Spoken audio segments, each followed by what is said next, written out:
தமிழகம் எங்கும் Max Gold cash for your gold. Max Gold நீங்க தங்க மட்டும் இல்லைங்க, பிளாட்டினம், டைமண்ட், சில்வர், ரூபினி எதை வேணாலும் விற்கலாம். உங்களுக்கான பணம் ரொக்கமா கையிலயோ இல்லைன்னா பேங்க் அக்கௌண்ட்லயோ உடனடியாக செலுத்திடுவாங்க.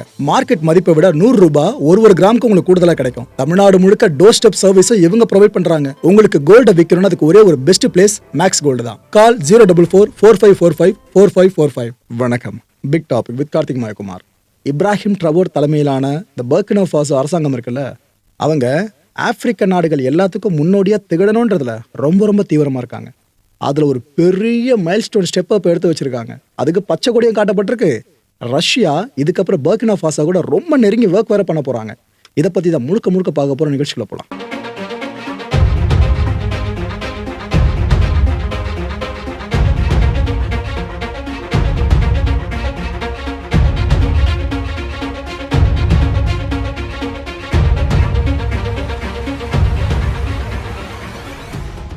அணு, நியூக்ளியர்.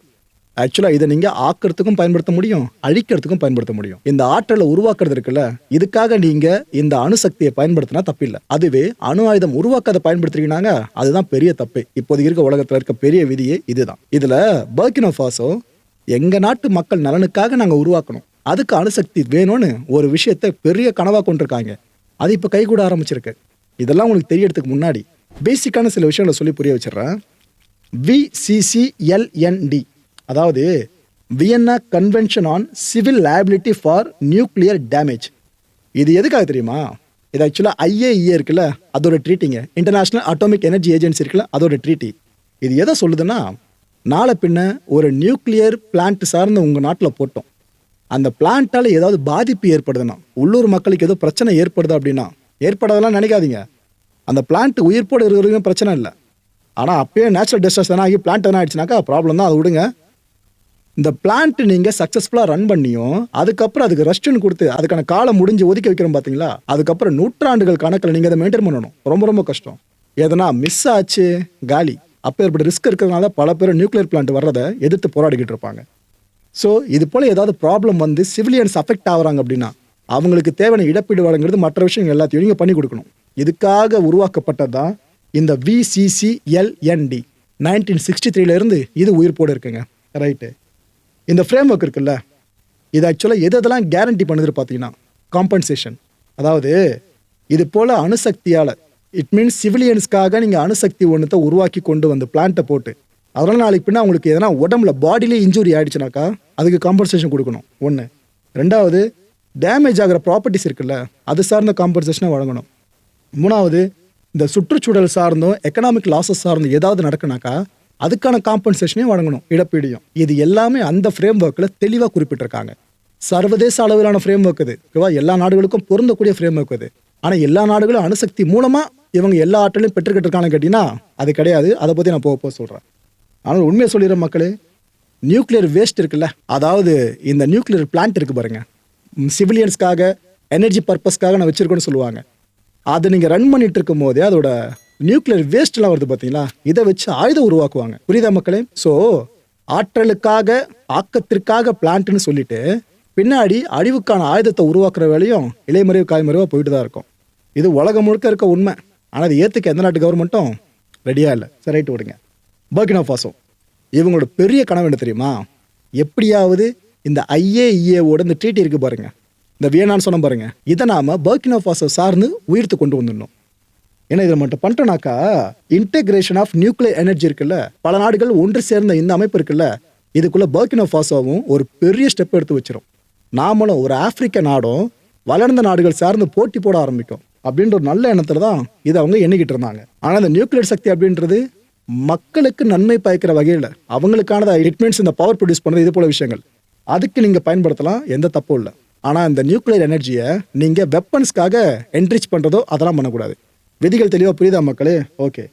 பர்கினோ ஃபாசோ இந்த VCCLND இருக்குது பார்த்தீங்களா, இதை ஆத்தரைஸ் பண்ணியிருக்காங்க இப்போ. ஓகே, நாம் இதில் போவோம், நமக்கு இதுக்கப்புறம் பெனிஃபிட் என்ன வருதோ எடுத்துப்போம் அப்படின்னு அவங்க இதில் ஆத்தரைஸ் பண்ணியிருக்காங்க. இந்த பர்கினோ ஃபாசோ இந்த MOUஸ்ன்னு சொல்லுவாங்க பாருங்க, அதாவது புரிந்துணர்வு ஒப்பந்தங்கள். இதை ரஷ்யா கூட அவங்க ஏற்கனவே போட்டிருக்காங்க. அது எல்லாத்துக்கும் இப்போ உயிர் வர நேரம். ஏன்னா ஆத்தரைஸ் பண்ணியாச்சுல பர்கினோ ஃபாசோல இந்த VCCLND அதை வச்சு சொல்கிறேன். ஸோ இந்த VCCLND இந்த பர்கினா ஃபாசோ நேஷனல் அசம்பிளியில் வச்சு இப்போ அப்ரூவ் பண்ணிட்டாங்க. எல்லாரும் ஏகமானதாக ஒத்துக்கிட்டு இருக்காங்க. ஓகே, நாம் இதில் மெம்பராக மாறுவோம் அப்படின்னு சொல்லிட்டு.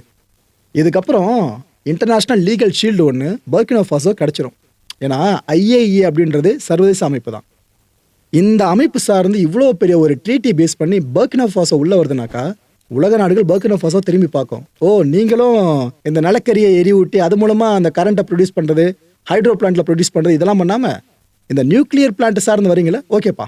சிவிலியன்ஸ்க்காக நல்லதுக்காக பயன்படுத்துறீங்களா, பீஸ்க்காக, ஓகேப்பா அப்படின்னு பல பேர் பர்கினா ஃபாசோ பக்கம் திரும்புவாங்க. ஸோ சர்வதேச அரங்கில் பர்கினா ஃபாசோவுக்கு அடையாளம் மட்டும் கிடைக்கிறது இல்லை, மரியாதையும் கிடைக்குது. இது பெரிய விஷயம். இதில் இந்த நியூக்ளியர் எனர்ஜியை சிவிலியன் பர்பஸ்க்காக யூஸ் பண்ணிட்டு இருக்க நாடுகள் இருக்குல்ல, அதோட எண்ணிக்கை பார்த்தீங்கன்னா ரொம்ப மிதமிஞ்சலாம் கிடையாதுங்க. ஓரளவு தான் இப்போ வந்துட்டு இருக்காங்க. ஒவ்வொரு நாடுகளும் இந்த ஒரு படலத்தில் சேர்ந்துக்கிட்டு இருக்காங்க. பர்கினா ஃபாசோ இப்போ இந்த லிஸ்ட்டில் வந்திருக்கு. ஓ, நீங்களும் நியூக்ளியர் எனர்ஜியை மக்கள் நலனுக்காக பயன்படுத்துறீங்களா, சூப்பர்பா அப்படின்னு அந்த லிஸ்ட்டில் வந்திருக்கு. கிட்டத்தட்ட இந்த அணுசக்தியை மக்கள் பயன்பாட்டுக்காக பயன்படுத்துகிற நாடுகள் எண்ணிக்கை 31ங்க. இது வரைக்கும் 31 நாடுகள் பண்ணுது.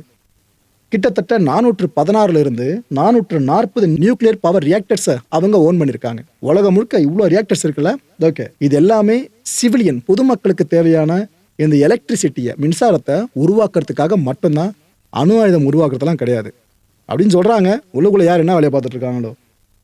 இந்த உலகத்தோட ஒட்டுமொத்த எலக்ட்ரிசிட்டி இருக்குல்ல ப்ரொடியூஸ் பண்ணப்படுறது, இதில் 10% இந்த நியூக்ளியரை பேஸ் பண்ணி ப்ரொடியூஸ் பண்ணுற மின்சாரமாக தான் இருக்குது. இப்படி அணுசக்தியை வச்சு மின்சாரத்தை ப்ரொடியூஸ் பண்ணிட்டு இருக்க நாடுகளில் முக்கியமான நாடுகள்னு எடுத்துக்கிட்டிங்கன்னா அமெரிக்கா டாமினன்ட் பிளேஸில் இருக்காங்க.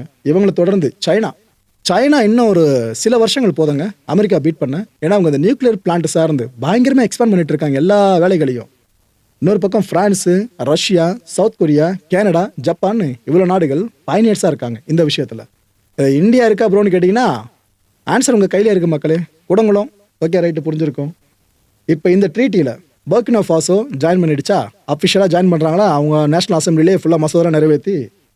இதுக்கப்புறம் என்ன பண்ணணும்னா, இந்த நியூக்ளியர் எனர்ஜி பேஸ் பண்ணி ஏதாவது ஒரு ஆக்சிடென்ட்ஸ் அங்கே நடக்குதுன்னு வைங்க, பர்கினா ஃபாசோக்குள்ளே இவங்க பிளான்ட்டை போடுறப்ப அப்பப்போ ஏதாவது ஒரு ஆக்சிடென்ட் நடக்குது அப்படின்னா நேஷ்னல் கோர்ட்டில் எக்ஸ்க்ளூசிவாக ஒரு ஜூரி செக்ஷனை தனியாக உருவாக்கணும் இது சார்ந்த விஷயங்களை ஹேண்டில் பண்ணுறதுக்காகவே. எவ்வளோ பெரிய விஷயம் பார்த்தீங்களா. இதெல்லாம் தாண்டி தான் பர்கினா ஃபாசோ இந்த எலிட் லிஸ்ட்டில் வந்து சேர்றாங்களே. ரோசடாம், இந்த கம்பெனியை பற்றியெல்லாம் கேள்விப்பட்டிருப்பீங்கன்னு நினைக்கிறேன். ஸ்டேட் ரன் கம்பெனிங்க, ரஷ்ய அரசு ஏற்று நடத்துகிற நியூக்ளியர் பவர் கம்பெனி. இந்த கம்பெனி கடந்த 2025 ஜூன் 19 வாக்கில் பர்கினா ஃபாசோட அந்த அணுசக்தியை பேஸ் பண்ண ஆற்றலை உருவாக்குற விஷயம் இருக்குல்ல, இதுக்கு இசைவு தெரிவித்து அக்ரிமெண்ட்ஸில் சைன் பண்ண ஆரம்பித்தாங்க. அப்பயே சைனிங்லாம் முடிஞ்சிருக்கு. இதுக்காக தான் இப்ராஹிம் ட்ராவர் ரஷ்யாவுக்கு போனார், ஞாபகம் இருக்கா? சென்ட் பீட்டர்ஸ்பர்கில் ஒரு புட்டினெல்லாம் சந்திச்சார் பார்த்தீங்களா. அந்த சந்திப்பினப்ப இந்த ஒப்பந்தங்கள் கையெழுத்தாச்சு. எப்போ? 2025 ஜூன் 19 அன்னைக்கு. இந்த கையெழுத்தான எல்லா புரிந்துணர்வு ஒப்பந்தங்களும் கவர்மெண்ட் கோஆபரேஷன் அக்ரிமெண்ட்டுங்க. இட் மீன்ஸ் பர்கினா ஃபாசோல அணுசக்தி சார்ந்து மக்கள் பயன்பாட்டுக்காக அந்த கவர்மெண்ட் எதை பண்ணுறதா இருந்தாலும் ரஷ்யா வந்து உதவி பண்ணுப்பா. எக்ஸாக்டாக கூடங்குளத்துக்கு ரஷ்யா பண்ணிச்சுல, அதையே பர்கினா ஃபாசோவும் பண்ணுவோன்றதான் அந்த அக்ரிமெண்ட்டில் குறிப்பிடப்பட்டிருக்கு. ஸோ கூடங்குளம் மாதிரி ஒன்று இதுக்கப்புறம் பர்கினா ஃபாசோலே வரப்போகுது. ஆனால் இந்த கூடங்குளம் சார்ந்து என்னதான் ஒரு பக்கம் நாம் நல்ல விஷயம் அது இதுன்னு பேசினாலும் இதுக்கும் சில இடர்பாடுகள் இருக்குது. அதை முதல்ல சொன்ன பாருங்க, ஒரு நியூக்ளியர் பிளான்ட் சார்ந்து நீங்கள் போடுறது கஷ்டம். அப்படி போட்டு முடிச்ச பிற்பாடு அதை மெயின்டைன் பண்ணுறது ரொம்ப ரொம்ப கஷ்டம். இல்லை டிசாஸ்டர் பெருசாக எதுவும் வந்து அது சிதிலமாகாமல் இருக்கணும். செர்னோபில் டிசாஸ்டர் எத்தனை பேர் ஞாபகம் இருக்குது? ஓகே, ஸோ இந்த கூடங்குளம் மாதிரி ஒரு அணுமின் நிலையம் பர்கினா ஃபாசோலே வரதான் போகுது. இல்லை என்ன கனெக்ட் தெரியுமா? இதுக்கு முன்னாடி ரஷ்யா கம்பெனி பேர் சொன்ன பாருங்க, இந்த ரோசடாம்னு சொல்லிட்டு, அதே கம்பெனி தான் கூடங்குளம் அமையறதுக்கு நமக்கு ஹெல்ப் பண்ணியிருந்தாங்க. எல்லா விஷயங்களையும் பண்ணி கொடுத்தது அவங்க தான். இப்போ அதே கம்பெனி தான் அங்கேயும் போகிறாங்க. இந்த ரோசடாம் கிட்டத்தட்ட 20 நியூக்ளியர் எனர்ஜி பார்ட்னர்ஷிப்ஸை சைன் பண்ணிட்டாங்க. ஆஃப்ரிக்கா முழுக்க இவ்வளோ அக்ரிமெண்ட்ஸை சைன் பண்ணியிருக்காங்க. ஸோ ஒட்டுமொத்த ஆஃப்ரிக்காலேயே பயணியராக வரணும்னு எதுக்காக பர்கினா ஃபாசோ இவ்வளோ துடிச்சிக்கிட்டு இருக்கான்னு தெரியுதா இப்போ உங்களுக்கு? ஓகே, இந்த பர்கினா ஃபாசோட லீடர் இருக்கார்ல இப்ராஹிம் ட்ராவர், மிலிட்டரி ஆட்சி மூலமாக அதிபரானவர். ஆனால் அவர் மேலே நிறைய பேருக்கு நம்பிக்கையாக வர ஆரம்பிச்சிருக்கு. செமையாக ஆட்சி பண்ணுறாருப்பா அப்படின்னு. ஆனால் இன்னொரு பக்கம் நிறைய பேர் கடுப்பில் இருக்காங்க, பொறாமையில் இருக்காங்க. இதுவும் நடந்துட்டுருக்கு. இதுக்கு முன்னாடி நியூக்ளியர் பேஸ் பண்ணி சொன்னேன்னா இப்போ அப்படியே கொஞ்சம் பொலிட்டிக்கல் பக்கம் திரும்புவோம். இப்போ ஒரு நாட்டில் ஒரு 4-5 கட்சிகள் இருக்குது அப்படின்னா அது மாறி மாறி ஒரு நாட்டை ஆளுமா? அப்போ தான் போட்டி இருக்கும். மக்கள் ஜனநாயகம் சார்ந்து தேர்ந்தெடுக்க ஒரு சரியான ரூட்டிங் இருக்கும். ஆனால் இப்போ பர்கினா ஃபாசோ என்ன தரமா நிலைமை? இப்ராஹிம் ட்ராவோர் ஒரு விஷயத்தை அனௌன்ஸ் பண்ணிட்டாப்ல. அதாவது மாவான பர்கினா ஃபாசோல எந்த அரசியல் கட்சியுமே இருக்கக்கூடாது. புரியுதா மக்களே? அரசியல் கட்சி இருக்கக்கூடாதுன்னு சொல்லியிருக்காரு. ஆக்சுவலாக இவங்க ஆட்சிக்கு வந்தது ஆட்சியை கவிழ்த்து வந்தாங்களா, ராணுவ ஆட்சி. அதுக்கப்புறம் வந்துச்சா, இந்த ராணுவ ஆட்சி இருக்கு பார்த்தீங்களா, ஒரு 4 ஆண்டுகளுக்கு முன்னாடியே நடந்துச்சு, தொடர்ந்து நடக்கும். 2 வருஷம் முன்னாடி இவர் வந்தாப்புல போஸ்டிங்க்கு. ஆனால் அதுக்கு முன்னாடி ராணுவ ஆட்சி நடந்துகிட்டே இருக்கும். அந்த டைம்ல இந்த பொலிட்டிக்கல் பார்ட்டிஸ்லாம் இப்போ சேர்ந்து சதி பண்ணுறாங்க. இப்போ இருக்க ஆட்சியை அவங்க வீழ்த்த பார்க்குறாங்க. அதுவும் அல் கொய்தா, ஐஎஸ்ஐஎல், இது அவங்க ஐசிஸ், ஓகேவா, புரியுதா அவங்களுக்கு, அவங்க ஐஎஸ்ஐஎல்னு சொல்லுவாங்க. இதெல்லாம் சேர்ந்துக்கிட்டு இந்த வேலையை பார்த்துக்கிட்டு இருக்குன்னு ஒரு பெரிய குற்றச்சாட்டு எழுவே தான் இப்ராஹிம் ட்ராவோர் இந்த முடிவு அனௌன்ஸ் பண்ணியிருக்காரு. இதை அவங்க நாட்டோட அசம்பிளி சார்ந்தும் எக்ஸிக்யூட் பண்ண ஆரம்பிச்சிட்டாங்க. ஆக்சுவலாக இந்த ஆட்சி கவிழ்ப்பு முயற்சிகளுக்கு முன்னாடி பர்கினா ஃபாசோவில் இருந்த பதிவு பண்ணப்பட்ட அங்கீகரிக்கப்பட்ட அரசியல் கட்சிகளோட எண்ணிக்கை 100. ஆனால் இப்போ எண்ணி பார்த்தீங்கன்னா மானம் ஒன்றுமே இருக்காது. அப்பேற்பட்ட முடிவு தான் இப்போ அனௌன்ஸ் பண்ணியிருக்காங்க. என்னங்க பர்கினா ஃபாசோ எப்படிலாம் பண்ணுறீங்கன்னு ஊடகவியலாளர்கள் கேட்குறாங்கனாக்கா, அதுக்கு அந்த நாட்டோட அமைச்சர்கள் என்ன திரும்ப பதில் சொல்கிறாங்க, அது ஒன்றும் இல்லைங்க, நம்மளோட ஒட்டுமொத்த பர்கினா ஃபாசோவையும் நம்ம மீள் அமைச்சு மேலே கொண்டு வந்துட்டு இருக்கோம். மற்ற ஆப்பிரிக்க நாடுகளுக்கு முன்னோடியாக மாற்றிக்கிட்டு இருக்கோம். இதில் நிறைய அப்டிகல்ஸ் இருக்குது. சொந்த நாட்டுக்குள்ள இருக்க கட்சிகளே நமக்கு எதிரிகளாக மாறுறாங்க, துரோகிகள் கூட சேர்ந்துக்கிட்டு. நாம இந்த வெஸ்டர்ன் கண்ட்ரிஸோட சார்பு இருக்கக்கூடாது நினைச்சிட்டோல, ஆனால் அதில் பல பேர் இருக்கணும்னு நினைக்கிறாங்க. இங்கே இருக்க பார்ட்டிஸ்லாம் அவங்களும் நம்மளுக்கு திட்டு தானே. எப்போவுமே நம்ம ஆட்சி கழுத்து விட்டாங்கன்னா அதுக்கப்புறம் திரும்ப இருண்ட காலத்துக்கே பர்கினா ஃபாசோ கொண்டு போயிடுவாங்க. ஸோ இதுக்காக தான் எங்கள் தலைவர் இப்ராஹிம் அப்பேற்பட்ட முடிவு அனௌன்ஸ் பண்ணியிருக்கிறதா அவங்க சொல்கிறாங்க. அது மட்டுமா, மல்டி பார்ட்டி சிஸ்டம் இருக்குது பாருங்க, இது பெரும்பாலான நாடுகள் இருக்கிறது தான். இந்தியாவும் மல்டி பார்ட்டி சிஸ்டம் தான், பல கட்சிகளை கொண்ட நாடு. அப்பேற்பட்ட சிஸ்டம் பர்கினா ஃபாசோவுக்கு இப்போதைக்கு தேவையில்லைன்னு நினைக்கிறோம். என்னது ஆபத்தானதை நாங்கள் பார்க்குறோன்னு அவங்க சொல்கிறாங்க. கிட்டத்தட்ட விளாடிமிர் புட்டினோட ஃபார்முலா அப்ளை பண்ணுற மாதிரி இருக்குல்ல. அவர் எந்த கட்சி இருக்கக்கூடாதுன்னு சொல்லலை, ஆனால் எத்தனை கட்சி இருந்தாலும் நான் தான் அங்கே தலைவர், நான் தான் அங்கே அதிபர். அந்த விஷயத்தில் அவர் தெளிவாக நின்னார்ல. ரஷ்யாவுக்கு போயிட்டு வந்தனாலே என்னவோ இப்ராஹிமுக்கு அவரோட காற்று லைட்டாக அடிச்ச மாதிரி ஆயிடுச்சு. போட்டியே இல்லாத ஒருத்தராக மாறி நிற்கிறாருங்க அரசியல் களத்தில். அங்கே இருக்க பார்ட்டிஸோட அசட்ஸ் இருக்குல்ல, அதாவது இதுக்கப்புறம் அரசியல் கட்சி இருக்கக்கூடாது சொன்னாங்க பாருங்க, இந்த அரசியல் கட்சிகளுக்கு சொத்துக்கள் இருந்திருக்கும் பாருங்க. இப்போ அதை என்ன பண்ணுறது? அதுக்கு எதை நம்ம சொல்கிறாங்க இந்த கவர்மெண்ட்டு, ஒன்றும் கவலைப்படாதீங்கப்பா, அந்த கட்சிகளோட சொத்துக்கள் எல்லாமே அரசுடைமையாக்கப்படும்னு சொல்லிட்டாங்க. மக்களை இந்த கான்டென்ட்டை பொறுத்திருக்க மனசில் ஒரே ஒரு வினதாக இருக்குது. முடிஞ்ச அதுக்கான பதில் கீழே கமெண்ட் செக்ஷனில் கமெண்ட் லீவ் பண்ணுங்க. ராணுவ ஆட்சி அப்படின்னாலே அடக்குமுறை ஆட்சியாக தான் இருக்குமா? பர்கினா ஃபாசோ பேஸ் பண்ணி சொல்லுங்க. இப்போ பதில் சொல்கிறாங்க, கொஞ்சம் வெயிட் பண்ணுங்க, இன்னொரு ஆஃபீஸ் சொல்லி முடிச்சிடுறேன். அதிரடி ஆக்ஷன் மூலமாக நாட்டை வளர்ச்சி பாதைக்கு அவங்களால கொண்டு போக முடியுமா? இப்போ ஆன்சரை சொல்லுங்க. அடுத்த நிகழ்ச்சி சந்திக்கலாம். நன்றி, வணக்கம். தமிழகம் எங்கும் Max Gold, cash for your gold. Max Gold நீங்க தங்க மட்டும் இல்லைங்க, பிளாட்டினம், டைமண்ட், சில்வர், ரூபினி எதை வேணாலும் விற்கலாம். உங்களுக்கான பணம் ரொக்கமா கையிலயோ இல்லைன்னா பேங்க் அக்கௌண்ட்லயோ உடனடியாக செலுத்திடுவாங்க. மார்க்கெட் மதிப்பை விட 100 ரூபாய் ஒரு கிராமுக்கு உங்களுக்கு கூடுதலாக கிடைக்கும். தமிழ்நாடு முழுக்க டோர் ஸ்டெப் சர்வீஸை இவங்க ப்ரொவைட் பண்றாங்க. உங்களுக்கு கோல்டை விற்கணும்னு அதுக்கு ஒரே ஒரு பெஸ்ட் பிளேஸ் மேக்ஸ் கோல்டு தான். கால் 04445454545. என் அன்பார்ந்த மாயம் ஸ்டுடியோஸ் நேயர்களே, மாயம் பக்தின்னு ஆன்மீகத்துக்காக பிரத்யேகமாக ஒரு சேனலை கொண்டு வந்திருக்கோம். மறக்காம சப்ஸ்கிரைப் பண்ணி அந்த சேனலுக்கு உங்களோட ஆதரவை மனப்பூர்வமாக தெரிவிங்க. வணக்கம் மாயம் ஸ்டுடியோஸ் நண்பர்களே. மாயம் ட்ரெண்ட்ஸ் அப்படின்ற ஒரு புதிய ஃபேஸ்புக் பேஜை ஓப்பன் பண்ணியிருக்கோம்.